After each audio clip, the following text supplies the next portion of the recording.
నమస్తే welcome to yo-yo TV.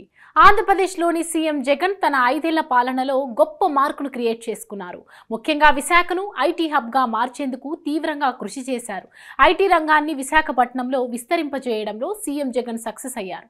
YCP Hyderabad, Bengaluru నగరాలకు ధీటుగా ఇక్కడ సాఫ్ట్వేర్ రంగాల్లో పురోగతి కనిపిస్తోంది. ఇప్పటికే విశాఖ నగరంలో ఐటీ యూనివర్సిటీ ఏర్పాటు చేస్తామని ప్రభుత్వం ప్రకటించింది.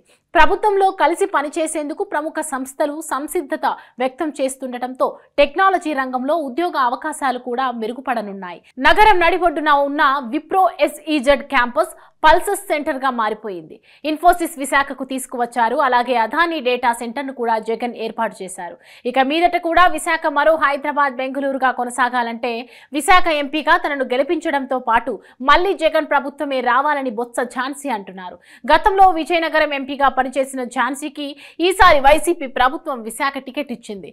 దీంతో బొత్స ఝాన్సీ లక్ష్మి ప్రచారంలో దూసుకెళ్తున్నారు. ప్రచారంలో భాగంగా రాష్ట్రంలో సీఎం జగన్ 0 వడ్డీతోని ప్రతి అక్క చెల్లెమ్మలకు లక్షలాది రూపాయలను అందించారని ఝాన్సీ తెలిపారు.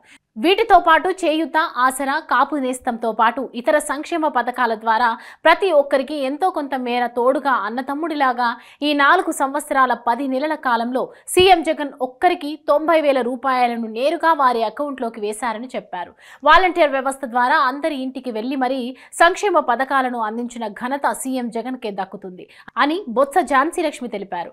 ప్రజలు ఒక్కసారి ఆలోచించి మరోసారి జగన్ ముఖ్యమంత్రి అయితే పేదల ప్రభుత్వం వస్తుంది, ధర్మ ప్రభుత్వం వస్తుంది, నీతివంతమైన పాలన వస్తుందని చెప్పుకొచ్చారు. పొరపాటున కూడా రాష్ట్రంలో కూటమి అధికారంలోకి వస్తే అధర్మ పరిపాలన రావడంతో కరువు తాండవిస్తుంది, అవినీతిమయం అవుతుందన్నారు. మన పిల్లల భవిష్యత్తు బాగుండాలంటే విశాఖను పరిపాలన రాజధానిగా చేస్తాను అని జగన్ తెలిపారు.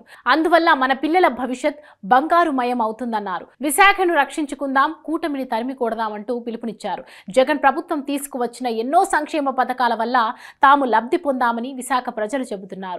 ఇంటర్ చదివిన వాళ్లకు కూడా గౌరవప్రదమైన వాలంటీర్ ఉద్యోగాలను ఇచ్చిన ఘనత సీఎం జగన్ కే దక్కుతుందని అన్నారు. ఆరోగ్యశ్రీ కార్డు 5 లక్షల నుంచి 25 లక్షలకు పెంచింది జగన్ అని విశాఖ ప్రజలు చెబుతున్నారు.